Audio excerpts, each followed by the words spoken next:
જય જય ગરવી ગુજરાત. ગુજરાતના તમામ મિત્રોનું હું મયંકભાઈ નાયક. આપણું ડિજિટલ પ્લેટફોર્મ એટલે મયંક નાયક નર્સિંગ એકેડેમીના ડિજિટલ પ્લેટફોર્મ પર મારા ગુજરાતના તમામ મિત્રોનું હાર્દિક સ્વાગત કરું છું. બહુ જ ડિટેલથી મિત્રો, બહુ જ ડિટેલથી આપણું સેશન લઈને આવીએ છીએ આપણે, અને બહુ જ મહેનત કરી રહ્યા છે. આપણે કેવી રીતે એક્ઝામની અંદર પાસ થવું, કેવી રીતના મેરિટમાં આપણું નામ આવવું જોઈએ, એની સતત મહેનત કરી રહ્યા છે મિત્રો. જેટલા પણ મિત્રો નવા છે તે આપણી આ યુટ્યુબ ચેનલ એટલે મયંક નાયક વી સ્ટડી ઝોનને સબસ્ક્રાઇબ કરી લેજો મિત્રો. બહુ જ ઓથેન્ટિક રીતે આપણે દરેક મુદ્દા લઈને આવીએ છીએ મિત્રો. એટલે જેટલા પણ નવા મિત્રો છે તમામ નવા મિત્રો આપણી આ યુટ્યુબ ચેનલને સબસ્ક્રાઇબ કરી લેજો. તેમજ લાઈક અને શેર કરવાનું ચૂકતા નહીં. ચાલો આજે એક નવા મુદ્દા સાથે આપણે મળવાના છે, તે છે રસીકરણ, ઇમ્યુનાઇઝેશન મિત્રો. બહુ જ અગત્યનો મુદ્દો છે. અને જેટલી પણ સ્પર્ધાત્મક પરીક્ષાઓ છે, આરોગ્યની જેટલી પણ સ્પર્ધાત્મક પરીક્ષાઓ છે, દરેક સ્પર્ધાત્મક પરીક્ષાની અંદર સ્ટાફ નર્સનું પેપર હોય કે ફિમેલ હેલ્થ વર્કરનું પેપર હોય મિત્રો, કે મલ્ટીપર્પઝ હેલ્થ વર્કરનું પેપર હોય કે મુખ્ય સેવિકાનું પેપર હોય, લેબ ટેકનિશિયનનું પેપર હોય કે ફાર્માસિસ્ટનું પેપર હોય મિત્રો, દરેક એક્ઝામની અંદર રસીકરણ એટલે ઇમ્યુનાઇઝેશનના પ્રશ્નો વારંવાર પૂછાતા આવ્યા છે. તેના વિશે આજે ડિટેલથી ચર્ચા કરવાના છે મિત્રો. જે પણ મિત્રો નવા છે તે આજે આપણે સેશનની શરૂઆત કરીશું બહુ જ ડિટેલથી. તો ચાલો આપણે સ્ટેપ બાય સ્ટેપ આગળ વધીએ. તો રસીકરણ વિશે ચર્ચા કરીશું મિત્રો. રસીકરણ શું છે અને રસીકરણ પરીક્ષામાં આના પ્રશ્નો કેવી રીતે પૂછાતા આવ્યા છે તેના વિશે બહુ ડિટેલથી ચર્ચા કરવાના છે મિત્રો. કોઈ પણ સ્પર્ધાત્મક પરીક્ષા હોય આરોગ્યની, એમાં 1 થી 2 પ્રશ્નો કે 3 પ્રશ્નો હોય અને હોય. રસીકરણના પ્રશ્નો હોય અને હોય. આજે તેના વિશે બહુ જ ડિટેલથી આપણે ચર્ચા કરવાના છે. રસીકરણ મિત્રો, ઇમ્યુનાઇઝેશન્સ બહુ ઓથેન્ટિક છે મિત્રો. વારંવાર જેટલી પણ સ્પર્ધાત્મક પરીક્ષાઓ છે એમાં વારંવાર આ ક્વેશ્ચન પૂછાય છે. ઇમ્યુનાઇઝેશન એટલે રસીકરણ.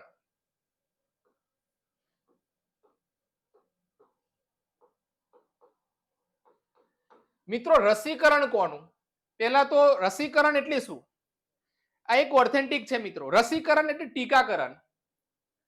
શું કહી શકાય? ટીકાકરણ. આપણા નગરપાલિકા હોય, નગર નિગમ હોય, સિવિલ હોસ્પિટલ હોય, સબ સેન્ટર હોય, પીએસસી હોય કે સીએસસી હોય, આ બધા ગવર્મેન્ટના શેડ્યુલ છે મિત્રો. આ બધા સેન્ટર છે. અને આ જ સેન્ટરની અંદર મિત્રો એમાં પણ એક સેન્ટર આપેલું છે જેનું નામ છે સબ સેન્ટર. દરેક ગામની વસ્તી 1000 છે કે 5000 છે, ધ્યાન આપો. દરેક સેન્ટર ઉપર એક સેન્ટર બનાવેલું જેનું નામ છે 1000 ની વસ્તી એક ગામ છે મિત્રો. અને ગામની અંદર શું હોય છે? એક સબ સેન્ટર હોય. શું હોય? સબ સેન્ટર. ધ્યાન આપો. અને આ સબ સેન્ટર ની અંદર મિત્રો 1000 ની વસ્તીએ એટલે દરેક બુધવારે, આ યાદ રાખજો, કયા દિવસે? બુધવારે. અને બુધવારના દિવસે એક સેશન આવે છે જેનું નામ છે મમતા સેશન. કયું છે મિત્રો? મમતા સેશન. બહુ જ ઓથેન્ટિક છે મિત્રો. જેટલા પણ મિત્રો આપણી સાથે જોડાયા છે એકદમ ડિફરન્ટ રીતે લઈને આવ્યો છું મિત્રો. કયું સેશન છે? મમતા સેશન. અને આ જ મમતા સેશન ની અંદર મિત્રો રસીકરણ કરવામાં આવે છે. શું કરવામાં આવે છે? રસીકરણ. અને આજનો મુદ્દો તો આપણો એ છે કે ભાઈ રસીકરણની શરૂઆત ક્યાંથી થઈ છે? રસીકરણની શરૂઆત ક્યાંથી થઈ છે મિત્રો? આજનો મુદ્દો તો એ જ છે કે રસીકરણની શરૂઆત થઈ ક્યાંથી? 1000 ની વસ્તી હોય, 5000 ની વસ્તી હોય કે પછી 30000 ની વસ્તી હોય મિત્રો, ધ્યાન આપો. દરેક જગ્યાએ રસીકરણ કરવામાં આવે છે. શું કરવામાં આવે છે? રસીકરણ કરવામાં આવે છે. અને રસીકરણ ખાસ કરીને જે બહેનો છે જે મમતા સેશનમાં જોડાતા હોય છે, 1000 ની વસ્તીએ કોણ હોય છે? તો આશા વર્કર બહેનો હોય છે. કોણ હોય છે? આશા વર્કર બહેનો હોય છે. તેમજ આંગણવાડી બહેનો હોય છે મિત્રો. તેમજ ફિમેલ હેલ્થ વર્કર બહેનો હોય છે. આ બહેનો સેશન કરતા હોય છે. શાના માટે ભાઈ સેશન? પ્રશ્ન થાય આપનો કે સેશન શાના માટે? સેશન શાના માટે હોય છે? સેશન કોના માટે હોય? આ દરેક પ્રશ્નોનું આજે સોલ્યુશન કાઢવાના છે મિત્રો આપણે. તો રસીકરણ છે મિત્રો, આ રસીકરણ 6 કિલર ડિસીઝ, 6 પ્રકારના ગંભીર રોગો, કેટલા પ્રકારના? 6 પ્રકારના ગંભીર રોગોથી બચવા માટે, એનાથી પ્રોટેક્શન મેળવવા માટે, રક્ષણ મેળવવા માટે મિત્રો રસીકરણની શરૂઆત થઈ. કેટલા પ્રકારના રોગો? 6 પ્રકારની ગંભીર બીમારી. કેટલા પ્રકારની? 6 પ્રકારની ગંભીર બીમારીથી બચવા માટે. ધ્યાન આપો. 6 પ્રકારની ગંભીર બીમારીથી બચવા માટે રસીકરણની શરૂઆત થઈ. વર્ષો પહેલા મિત્રો, વર્ષો પહેલા રસીકરણ હતું નહીં મિત્રો, વાહન ન હતા મિત્રો, કોઈ પણ જગ્યાએથી એક જગ્યાએ જવું હોય તો ડિફિકલ્ટ હતી મિત્રો. આરોગ્યમાં સુધારા લાવવા માટે ઘણી બધી કમિટીઓની પણ રચના કરવામાં આવી, જે આગળ આપણે લેક્ચરમાં વિડીયો મૂકી દીધો છે કમિટીઓ વિશે. કમિટી કઈ કઈ હતી, કઈ કમિટી કેવી રીતે કામ કરતી હતી મિત્રો, આ ધ્યાન આપો. તો 6 પ્રકારની ગંભીર બીમારી. કેટલા પ્રકારની? 6 પ્રકારની. એક્ઝામમાં ક્વેશ્ચન પૂછાય કે કેટલા પ્રકારની ગંભીર બીમારીથી બચવા માટે રસીકરણ પ્રોગ્રામની શરૂઆત થઈ? તો 6 કિલર ડિસીઝ. કેટલા પ્રકારના? 6 પ્રકારની ગંભીર બીમારી. આ યાદ રાખવાનું. આ રસીકરણની શરૂઆત થઈ. તેમજ ગ્લોબલ ઇમ્યુનાઇઝેશન પ્રોગ્રામ. ગ્લોબલ એટલે વિશ્વ લેવલે મિત્રો ધ્યાન આપો, વિશ્વ લેવલે રસીકરણ પ્રોગ્રામ છે જેની શરૂઆત 1974 ની અંદર, એટલે 1974 ની અંદર. ક્યારે થઈ મિત્રો? 1974 ની અંદર મિત્રો ગ્લોબલ ઇમ્યુનાઇઝેશન પ્રોગ્રામની શરૂઆત થઈ મિત્રો. આ ધ્યાન આપો. આ ક્વેશ્ચન વારંવાર એક્ઝામ ની અંદર પૂછાય છે કે ભાઈ વિશ્વ રસીકરણ પ્રોગ્રામની શરૂઆત સૌપ્રથમ ક્યારે થઈ? તો 1974 ની અંદર મે મહિનામાં. કયા મહિનામાં મિત્રો? મે મહિનામાં થઈ. ત્યાર પછી મિત્રો આ પ્રોગ્રામ છે ધીમે ધીમે ધ્યાન આપો એ બીજા પ્રોગ્રામમાં પરિણમ્યું, જેનું નામ શું આપ્યું? Expanded programme of immunisation. શું નામ આપ્યું? Expanded programme of immunisation. આ ધ્યાન આપો. જેની સાલ છે જાન્યુઆરી 1978, 1978 ની અંદર. જાન્યુઆરી 1978 માં મિત્રો. આ ધ્યાન આપો. જાન્યુઆરી 1978 ની અંદર આ પ્રોગ્રામ છે મિત્રો ગ્લોબલમાંથી શું થયો? Expanded programme of immunization. 1978 EPI programme તરીકે આપણે ઓળખીએ છીએ. કયા નામે? EPI programme. ઘણી વખત સ્પર્ધાત્મક પરીક્ષાની અંદર આ પ્રશ્ન વારંવાર પૂછાય છે મિત્રો કે ભાઈ ઈપીઆઈ પ્રોગ્રામની શરૂઆત ક્યારે થઈ? તો 1978 ની અંદર. અને જો મહિનો પૂછે તો મે મહિના, જાન્યુઆરી મહિનાની અંદર. કયા મહિનાની અંદર? જાન્યુઆરી મહિનાની અંદર. અને ગ્લોબલ ઇમ્યુનાઇઝેશન કયા મંથમાં શરૂઆત કરવામાં આવી? તો મે મંથની અંદર. કયા મંથની અંદર? 1974 ની અંદર તેમજ 1978 ની અંદર. જાન્યુઆરી 1978 ની અંદર ઈપીઆઈ પ્રોગ્રામની શરૂઆત થઈ, એક્સપેન્ડેડ પ્રોગ્રામ ઓફ ઇમ્યુનાઇઝેશન. ધ્યાન આપો. ચાલો ત્યાર પછી આગળ. ત્યાર પછી મિત્રો ઈપીઆઈ પ્રોગ્રામ ત્યાર પછી કયા પ્રોગ્રામમાં પરિણમ્યો? તો યુનિવર્સલ ચાઇલ્ડ ઇમ્યુનાઇઝેશન પ્રોગ્રામની અંદર. કયો પ્રોગ્રામ મિત્રો? યુનિવર્સલ ચાઇલ્ડ ઇમ્યુનાઇઝેશન પ્રોગ્રામની અંદર પરિણમ્યો. આ ધ્યાન આપો. પ્રથમ શું હતો? ગ્લોબલ હતું. ત્યાર પછી એક્સપેન્ડેડ, ત્યાર પછી યુનિવર્સલ ચાઇલ્ડ ઇમ્યુનાઇઝેશન પ્રોગ્રામ તરીકે. કઈ તારીખે મિત્રો? કયા વર્ષે? આ પણ પરીક્ષાની અંદર વારંવાર પૂછાય. તો 19 નવેમ્બર 1985 ની અંદર. ક્યારે? 19 નવેમ્બર 1985 ના રોજ શું થયું મિત્રો? આ જે પ્રોગ્રામ છે એ ચાઇલ્ડ ઇમ્યુનાઇઝેશન પ્રોગ્રામ તરીકે પરિણમ્યો. મિત્રો એ સમયે આપણા જે રાષ્ટ્રપતિ કોણ હતા? ઇન્દિરા ગાંધી. કોણ હતા? ઇન્દિરા ગાંધી. આ ધ્યાન આપો. તે સમયગાળા દરમિયાન આ પ્રોગ્રામ છે એ લોન્ચ થયેલો. કઈ તારીખે? Universal child immunisation programme 19 November 1985 ની અંદર, એટલે 1985 ની અંદર. જે પણ આરોગ્યની જે સ્પર્ધાત્મક પરીક્ષા લક્ષી તૈયારી કરે છે આ બધા માટે ઉપયોગી છે. એટલે જેટલું બને તેટલું આપણા લેક્ચરને લાઈક આપી દેજો. ચાલો આગળ. ત્યાર પછી આગળ આ પ્રોગ્રામ અંતર્ગત મિત્રો પલ્સ પોલિયો પ્રોગ્રામની શરૂઆત થઈ ગઈ. કયા પ્રોગ્રામની શરૂઆત થઈ ગઈ મિત્રો? Pulse polio programme. મિત્રો પલ્સ એટલે શું? ક્વેશ્ચન થાય મનની અંદર, વારંવાર પ્રશ્ન થાય મગજની અંદર કે ભાઈ પલ્સ પોલિયો એટલે શું મિત્રો? તો એના સેશન હતા, એના ફેસ પાડવામાં આવ્યા. શું પાડવામાં આવ્યા? ફેસ. એટલે એક પ્રકારના લેવલ નક્કી કરવામાં આવ્યા. આ પોલિયો છે ને મિત્રો,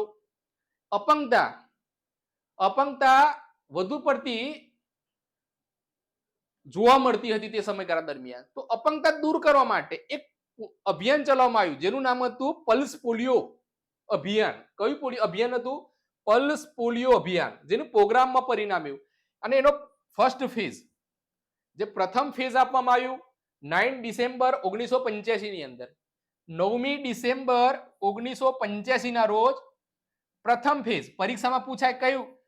પોલિયોનું પ્રથમ ફેઝ, પોલિયો પ્રથમ ફેઝ પૂછાય પરીક્ષાની અંદર. તો કઈ તારીખે હતું મિત્રો? ધ્યાન આપો. તો 1985 ની અંદર, બરાબર. આ યાદ રાખજો, 9 ડિસેમ્બર 1985 ની અંદર. અને બીજું ફેઝ પૂછાય પરીક્ષાની અંદર તો 26મી જાન્યુઆરી 1996 ની અંદર, 1996 ની અંદર, બરાબર. આ બંને પરીક્ષામાં પૂછાય છે. આ બંને વારંવાર એક્ઝામની અંદર પૂછાય છે. પલ્સ પોલિયોના કેટલા ફેઝ હતા મિત્રો? તો 2 ફેઝ. પ્રથમ ફેઝ ક્યારે ભરાયું? 19 ધ્યાન આપો. પ્રથમ ફેઝ પૂછાય એક્ઝામની અંદર તો 1995 ની અંદર. ક્યારે? 1995 ની અંદર.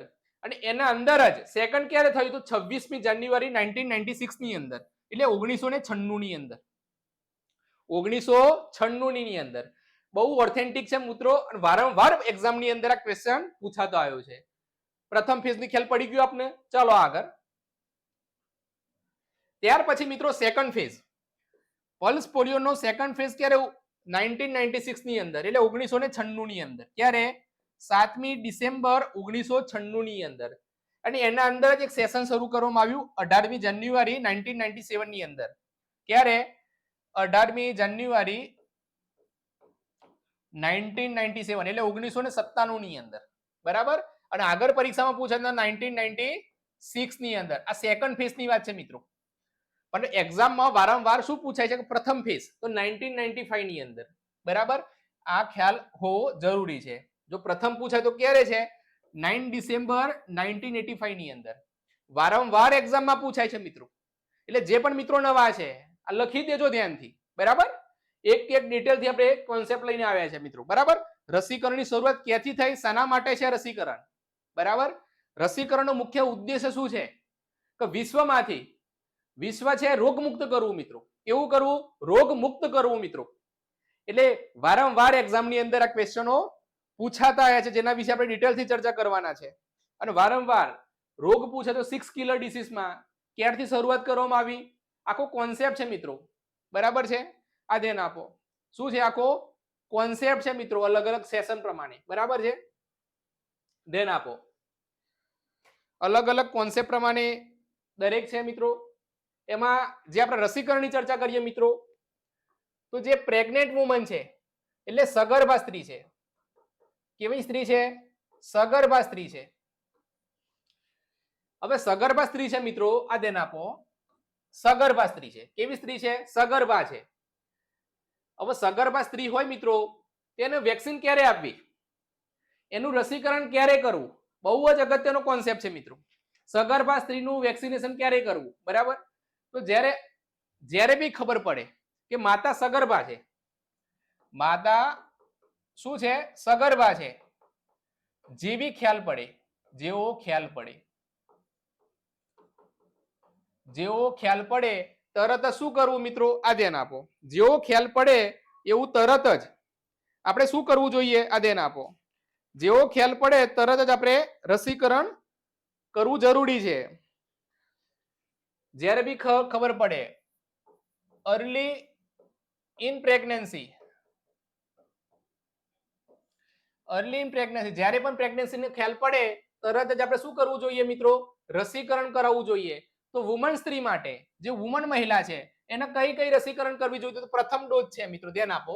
આ પરીક્ષા લક્ષી છે. ટીટી નો પ્રથમ ડોઝ, ટીટેનસ ટોક્સાઇડ, જે ઇન્ટ્રામસ્ક્યુલર આપવાનો છે મિત્રો. કેવો આપવાનો છે? ઇન્ટ્રામસ્ક્યુલર. આ ધ્યાન આપો. ઇન્ટ્રામસ્ક્યુલર ડોઝ આપવાનો છે 0.5 ml. કેટલા ml આપવાનો છે? 0.5 ml અપર આર્મની અંદર, એટલે ભુજાઓની અંદર. ક્યાં આપવાનો છે? આ ભુજાની અંદર, અપર આર્મ્સ ની અંદર આપવાનો છે. આ ધ્યાન આપવાનું. વારંવાર એક્ઝામમાં આ ક્વેશ્ચનો પૂછાતા આવ્યા છે, બરાબર.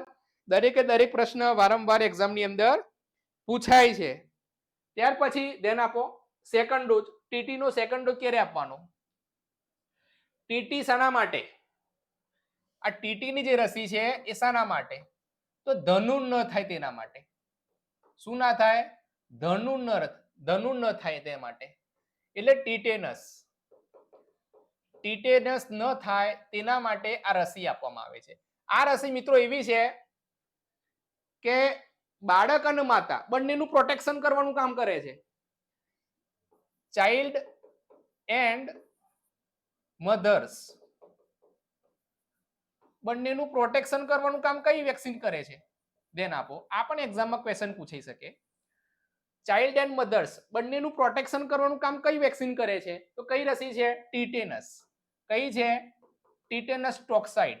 આ યાદ રાખવાનું. અને આ ટીટેનસ વેક્સિન છે, જ્યારે પણ ખ્યાલ અર્લી ઇન પ્રેગ્નન્સીની જ્યારે પણ ખ્યાલ પડે કે માતા સગર્ભા છે, એવું તરત જ આપણે શું આપવાનું છે? એમને ટીટીની વેક્સિન આપવાની છે. આ ધ્યાન આપો. કઈ આપવાની છે? ટીટીની વેક્સિન આપવાની છે. બરાબર, આ ધ્યાન આપો. કે આપવાનું છે? તો ખભા ઉપર. કે આપવાની? ખભા પર. આ ધ્યાન આપો. બરાબર, ચાલો. ત્યાર પછી ઇન્ટ્રામસ્ક્યુલર એટલે 90 ડિગ્રી એંગલે આપવાની છે. કેટલા ડિગ્રી એંગલે? 90 ડિગ્રી એંગલે. આ રીતનું આપણું ચામડીનું પડ છે, આ રીતના સીધું 90 ડિગ્રી એંગલે આપણે શું આપવાની છે? આ વેક્સિન આપવાની છે. શું આપવાની છે? વેક્સિન. આ વેક્સિન કોણ આપશે? પ્રશ્ન થાય મગજની અંદર, વેક્સિન કોણ આપશે? તો વેક્સિન કોણ આપે? ધ્યાન આપો. તો હેલ્થ વર્કર આપશે. કોણ આપશે? Health worker. કોણ આપશે? Health worker. હવે આ હેલ્થ વર્કર ક્યાં અવેલેબલ છે? હેલ્થ વર્કર છે ક્યાં અવેલેબલ છે? તો મિત્રો જે જગ્યાએ સબ સેન્ટર બનાવેલું છે. શું બનાવેલું છે? સબ સેન્ટર. આ ધ્યાન આપો. જે જગ્યાએ સબ સેન્ટર બનાવેલું છે, આ સબ સેન્ટર ઉપર એક વર્કર કામ કરે છે જેનું નામ છે FHW. કઈ છે? FHW. દરેક ગામ લેવલે 1000 ની વસ્તી હોય કે 1500 ની વસ્તી હોય? ધ્યાન આપો. કે પછી 3000 ની વસ્તી હોય? આ દરેક જગ્યાએ મિત્રો શું આવેલું છે? એક આરોગ્ય કેન્દ્ર આવેલું છે મિત્રો. સરકારી આરોગ્ય કેન્દ્ર આવેલું છે. અને આ કેન્દ્રની અંદર મિત્રો શું આપવામાં આવે છે? વેક્સિન આપવામાં આવે છે. શું આપવામાં આવે છે? આ ધ્યાન આપો. વેક્સિન આપવામાં આવે છે. એટલે રસી આપવામાં આવે છે. શું આપવામાં આવે છે? આ રસી આપવામાં આવે છે. બરાબર છે? આ યાદ રાખવાનું. આ વારંવાર આ પ્રશ્નો છે એ એક્ઝામમાં પૂછાતા આવ્યા છે. વારંવાર આપણે સ્ટેપ બાય સ્ટેપ દરેકે દરેક આપણે સેશન લઈને આવવાના છે. આ ધ્યાન આપો. બરાબર, એટલે યાદ રહેવું જોઈએ. સબ સેન્ટર ઉપર આ બધું કાર્ય થતું હોય છે. ક્યાં ગાડી? સબ સેન્ટર ની અંદર, જેનો ડોઝ નક્કી કરેલો છે 0.5 ml. બરાબર, પરીક્ષામાં પૂછાય તો કેટલા એંગલે? તો 90 ડિગ્રી એંગલે. બરાબર, આવી રીતે ડોઝ આપવામાં આવે છે. બરાબર, આ પણ એક્ઝામમાં પૂછાઈ શકે. બરાબર, ક્યાં આપવાનો છે? તો ખભા પર આપવાનો છે. ક્યાં આપવાનો છે? ખભા પર. બરાબર, આ ધ્યાન આપો. અપર આર્મ્સ ની અંદર આપવાનું છે.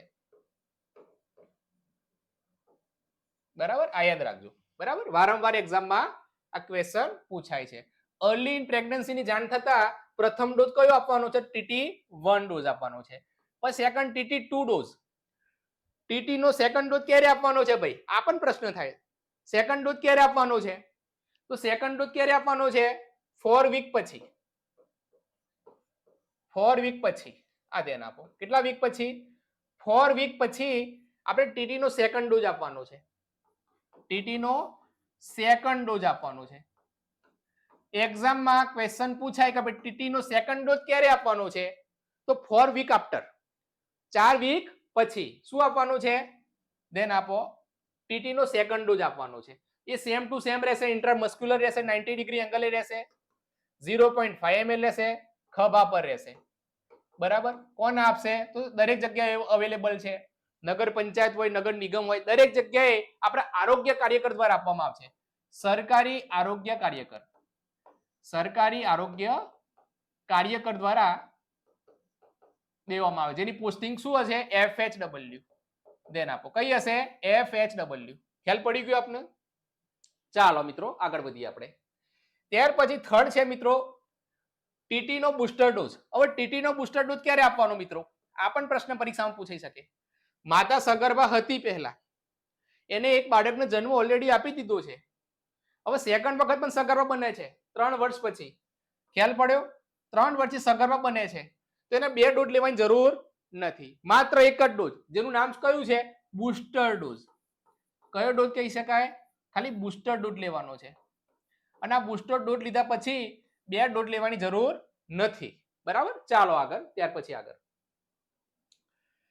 આ પ્રેગ્નન્સી વાળી જે મહિલા છે, પ્રેગ્નન્સી વુમન્સ ને લેવાનું છે મિત્રો. આ બરાબર, આ ધ્યાન આપો.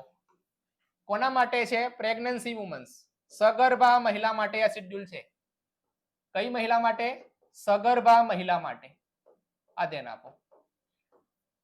બરાબર, ચાલો આગળ ચર્ચા કરીએ આપણે. ત્યાર પછી ઇન્ફન્ટ્સ, બાળકનો જન્મ થશે મિત્રો. ઇન્ફન્ટ્સ એટલે ચિલ્ડ્રન માટે, બાળકો માટે. કોના માટે? બાળકો માટે. ધ્યાન આપો, એટલે ચિલ્ડ્રન્સ. મિત્રો આ ક્વેશ્ચન વારંવાર એક્ઝામમાં પૂછાય છે, એટલે એકદમ ચોકસાઈથી નિરીક્ષણ કરજો, અભ્યાસ કરવાનો પ્રયત્ન કરજો મિત્રો, એક એક ટોપિક ઉપર. ચાલો, ત્યાર પછી બાળકો માટે. હવે બાળકો માટે હોય મિત્રો, તો સૌપ્રથમ બાળકો માટે કઈ વેક્સિન આપવામાં આવે છે? ધ્યાન આપો. જો બાળકનો જન્મ થાય છે એટલે તરત જ આપણે એને બીસીજી નામની રસીનો ઉપયોગ કરીએ છીએ. આપણે કઈ રસી છે? BCG, bacillus Calmette Guerin. ધ્યાન આપો. Bacillus Calmette Guerin. મિત્રો આ જે રસી છે એનું ફૂલ ફોર્મ છે બેસિલસ કાલ્મેન્ટ ગુએરિન નામ છે એનું. બરાબર, આ જે રસી છે મિત્રો એ જન્મતાની સાથે. ક્યારે આપવાની છે? જન્મતાની સાથે. જો બાળકનો જન્મ થાય છે એઝ અ બર્થ, જો બર્થ, ધ્યાન આપો, બાળકનો બર્થ થાય છે તેવી તરત જ રસી, એટલે બીસીજી ની રસી. કઈ રસી? બીસીજી ની રસી, જે ટીબી રોગ સામે પ્રોટેક્શન મેળવે છે. કયા રોગ સામે? ટીબી ડિસીઝ સામે. ધ્યાન આપો, ટીબી રોગ સામે પ્રોટેક્શન મેળવવા માટે આ વેક્સિનનો ઉપયોગ કરવામાં આવે છે. આ રસી છે મિત્રો, આ ધ્યાન આપો. જેવો બાળકનો જન્મ થાય છે એવું તરત જ 0.05 ml કેટલી આપવામાં આવે છે? 0.05 ml. કેટલા દિવસની અંદર? તો 0 થી 28 દિવસમાં આપવાની છે. કેટલા દિવસમાં? 0 થી 28 ડેઝ ની અંદર આપવાની છે. અને જો 0 થી 28 ડેઝ ની અંદર નથી આપી આપણે આ વેક્સિન, તો આપણે કેટલા યર્સમાં જો તો 28 ડેઝ ટુ 28 તો 1 years, 1 years, 28 days to 1 years ની અંદર કેટલી આપવાની છે? તો 0.1 ml. મોસ્ટ ટાઈમ ક્વેશ્ચન મિત્રો, વારંવાર પરીક્ષામાં પ્રશ્ન પૂછાય છે મિત્રો. જેવો બાળકનો જન્મ થાય છે તો બીસીજી ની રસી છે જે આપણે જે ટીબી ડિસીઝ સામે પ્રોટેક્શન મેળવવા માટે આપણે યુઝ કરીએ છીએ. કેટલા ml આપવાની છે? 0 થી 28 દિવસ 0.05 ml. કેટલી આપવાની છે? 0.05 ml. કેટલા ડેઝ ની અંદર? તો 0 થી 28 દિવસની અંદર. જો નથી આપી તો 28 દિવસથી આપણે 1 વર્ષ સુધી આ રસી 0.1 ml માં આપવાની છે, એટલે એપ્લાય કરવાની છે. ધ્યાન આપો. ખ્યાલ પડી ગયો? આ વારંવાર એક્ઝામમાં પૂછાય છે. હવે આ શાના મારફતે આપવાની છે? આ ધ્યાન આપો. તો ટ્યુબર કુલિન નામની સિરીઝ મારફતે આપવાની છે. ટ્યુબર કુલિન નામની સિરીઝ મારફતે આ જે છે આ રસી છે એ દેવાની છે. કોણ દેશે? જે એક્સપર્ટ હશે, જે રસીકરણ કરતું હશે એને આ રસી આપવાની છે. અને એમાં કેવું છે? સ્કાર પડવો જોઈએ. શું પડવો જોઈએ? સ્કાર પડવો જોઈએ. અને 1 મહિના પછી આ સ્કાર છે એ ધીમે ધીમે ઇન્ફ્લામેશન આવે છે. ઇન્ફ્લામેશન ઓછો થાય છે. ધ્યાન આપો. ઇન્ફ્લામેશન ઓછો થાય છે. આ ધ્યાન આપો. એટલે એનો સોજો છે એ ધીમે ધીમે મિત્રો શું થાય છે? ઓછો થાય છે. આ ધ્યાન આપો. આ બીસીજી, જે બીસીજી છે આ રસી છે એનું કામ કરે છે. અને સ્પેશિયલ આ રસી જે છે સેકન્ડ ઓમેગા સિરીઝ મારફતે પણ આપવામાં આવે છે. ઓમેગા સિરીઝ, બરાબર, તેમજ ટ્યુબર કુલિન્સ સિરીઝ મારફતે પણ દેવામાં આવે છે. બરાબર છે? આ ધ્યાન આપો. ખ્યાલ પડી ગયો? 0 થી 28 દિવસમાં 0.05 ml. બરાબર, અને 28 ડેઝ ટુ 1 years ની અંદર 0.1 ml આપવામાં આવે છે. સ્કાર પડવો જરૂરી છે. શું પડવો જોઈએ? સ્કાર હોવો જરૂરી છે. આ વેક્સિનની એક ખાસિયત છે, સ્કાર પડવો જરૂરી છે.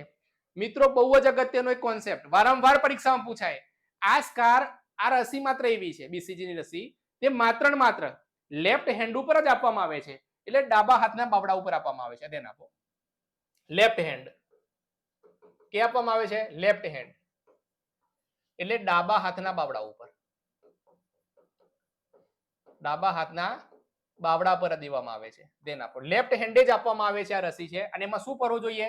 સ્કાર પડવો. આ એક પ્રોપર નિશાની છે મિત્રો, આ નિશાની છે કે ડાબા હાથે જ દેવાની. આ એક પ્રકારની શું છે? નિશાની કે બીસીજી ની વેક્સિન આપી છે કે નથી આપી, તેની ખાતરી માટે માત્ર ને માત્ર લેફ્ટ હેન્ડે જ આપવામાં આવે છે. આ વેક્સિન છે, દરેકે દરેક વ્યક્તિને આપેલી હશે. તમારી પણ જોઈ લો તમે, તમારા પણ ડાબા બાવડા ઉપર આપેલી હશે. બરાબર, ચાલો આગળ.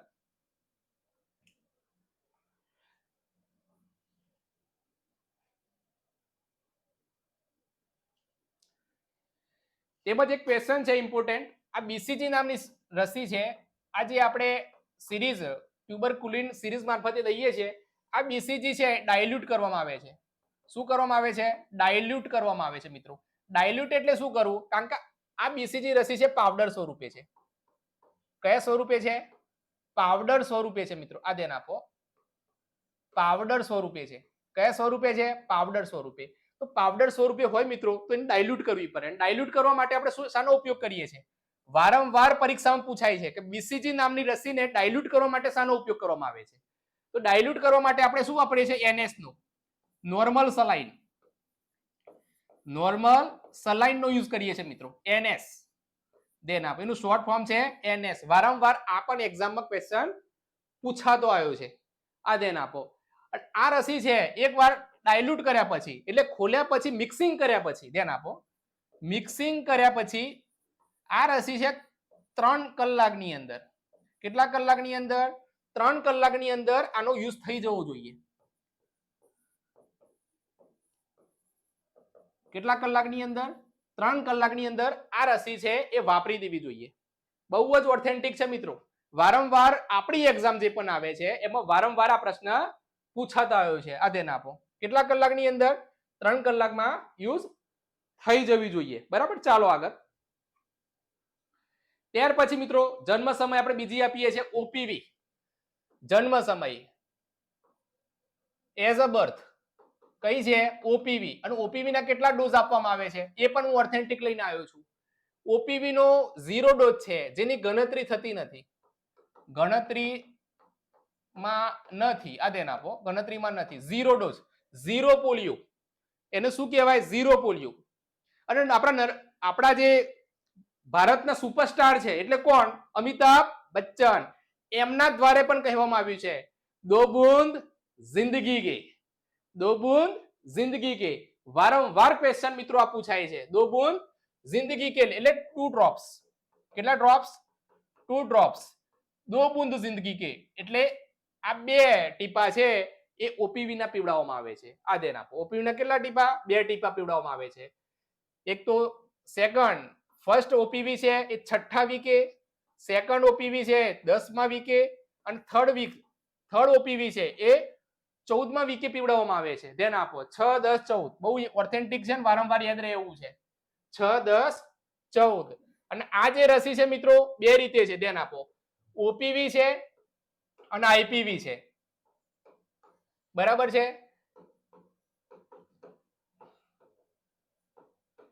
OPV ની શોધ સેબિન દ્વારા કરવામાં આવી હતી મિત્રો. IPV ની શોધ છે એ સાલ્ક દ્વારા કરવામાં આવી હતી. OPV એટલે ઓરલ પોલિયો વેક્સિન. કેવી છે? Oral polio vaccine. બરાબર, આ વારંવાર પરીક્ષાની અંદર પૂછાય છે. ઓરલ પોલિયો વેક્સિન, જેને ઇનએક્ટિવેટેડ પોલિયો વેક્સિન. IPV નો મીનિંગ શું થાય? ઇનએક્ટિવેટેડ. ધ્યાન આપો, ઇનએક્ટિવેટેડ પોલિયો વેક્સિન. આ પણ ક્વેશ્ચન વારંવાર પરીક્ષાની અંદર પૂછાય છે મિત્રો, એટલે ધ્યાન આપજો. OPV ની શોધ સેબિન દ્વારા થઈ હતી, IPV ની શોધ સાલ્ક દ્વારા થઈ હતી. બરાબર, ચાલો આગળ. ત્યાર પછી મિત્રો ધ્યાન આપો, આ OPV ની રસી છે હંમેશા ઠંડા રૂમમાં મૂકવામાં આવે છે. કેવા રૂમમાં? કોલ્ડ રૂમની અંદર મૂકવામાં આવે છે. કેવા રૂમમાં? ક્રાઉડ વાળા એરિયા મૂકવામાં આવતી નથી. આ યાદ રાખજો. બરાબર, અને મોસ્ટ સેન્સિટિવ વેક્સિન તરીકે કઈ વેક્સિન ઓળખવામાં આવે છે? Most sensitive. એ પણ સેશનમાં હું આગળના નેક્સ્ટ લેક્ચરમાં લાવવાનો છું. મોસ્ટ સેન્સિટિવ વેક્સિન કહેવામાં આવે છે. કઈ છે? Most sensitive vaccine. ઓપીવી ને મોસ્ટ સેન્સિટિવ વેક્સિન તરીકે આપણે ઓળખીએ છીએ અને 4 ડિગ્રી સેન્ટીગ્રેડ થી 1 યર માટે એને સ્ટોર કરી શકાય છે. કેટલા ડિગ્રી એંગલે? તો 4 ડિગ્રી સેન્ટીગ્રેડે 1 વર્ષ સુધી આ ઓપીવી ની રસી છે એને સંગ્રહિત કરી શકાય છે. સંગ્રહિત કરી શકાય છે. આ ફોટો પાડી લેજો, બહુ જ અગત્યનો છે મિત્રો. તેમજ નોટ એસ્ટાબ્લિશ્ડ વેક્સિન્સ. આને આ રસી છે એને અલગ જ ટેમ્પરેચરે પણ મૂકવામાં આવે છે, એટલે 20 ડિગ્રી ટેમ્પરેચર પર પણ મૂકવામાં આવે છે. પણ યોગ્ય ટેમ્પરેચર પરીક્ષામાં પૂછાય તો +2 ડિગ્રી સેન્ટીગ્રેડ થી +8 ડિગ્રી સેન્ટીગ્રેડ. આ પણ ઓથેન્ટિક છે, દરેક જગ્યાએ યુઝ થાય છે આ ટેમ્પરેચર. બરાબર, ચાલો આગળ. ત્યાર પછી જુઓ હિપેટાઇટિસ ની રસી. હિપેટાઇટિસ છે એ ઝેરી કમળા વિરોધી છે. કેવી છે? ઝેરી કમળા વિરોધી રસી છે. બરાબર. આ રસી છે મિત્રો ઇન્ટ્રામસ્ક્યુલર આપવામાં આવે છે. કે આપવામાં આવે છે? ઇન્ટ્રામસ્ક્યુલર 90 ડિગ્રી એંગલે આપવામાં આવે છે. આગળ ચર્ચા થઈ ગઈ આપણે. કેટલા ડિગ્રી એંગલે? 90 ડિગ્રી એંગલે આપવામાં આવે છે.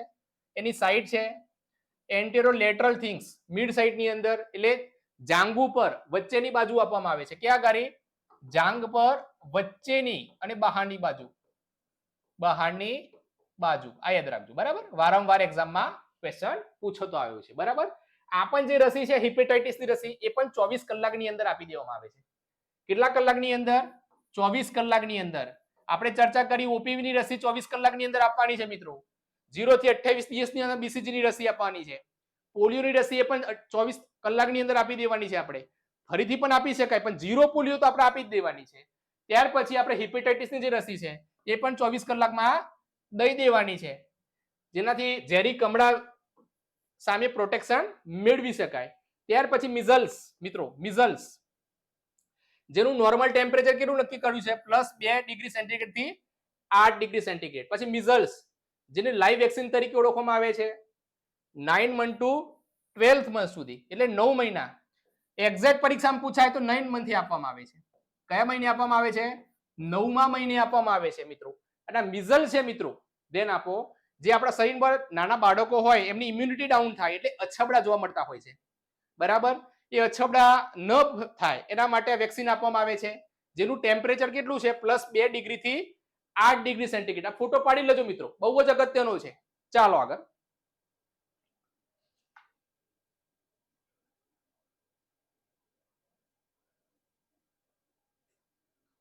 તો મિત્રો આપણે દરેકે દરેક મુદ્દા વિશે ચર્ચા કરી છે. આગળ પણ સેશન લઈને આપણે આવવાના છે. તો જે પણ મિત્રો નવા છે, જે પણ મિત્રો આપણે નવા છે તે અમારી આ યુટ્યુબ ચેનલને સબસ્ક્રાઇબ કરી લેજો. ખાસ કરીને તો દરેકે દરેક મુદ્દા ઓથેન્ટિક રીતે લઈને આવ્યા છે. આપણી આ યુટ્યુબ ચેનલમાં આપણે દરેકે દરેક મુદ્દા વિશે આપણે ચર્ચા કરવાના છે. તેમજ આપણી એપ્લિકેશન પણ અવેલેબલ છે, મયંક નાયક નર્સિંગ એકેડેમી. આ એપ્લિકેશન છે, આ ડિસ્ક્રિપ્શનની અંદર અમે લિંક આપેલી છે મિત્રો. તો જે પણ મિત્રો નવા છે ખાસ કરીને અમારા વિડીયોને શેર કરવાનું ચૂકતા નહીં. નેક્સ્ટ સેશનમાં મળીશું મિત્રો. જય જય ગરવી ગુજરાત.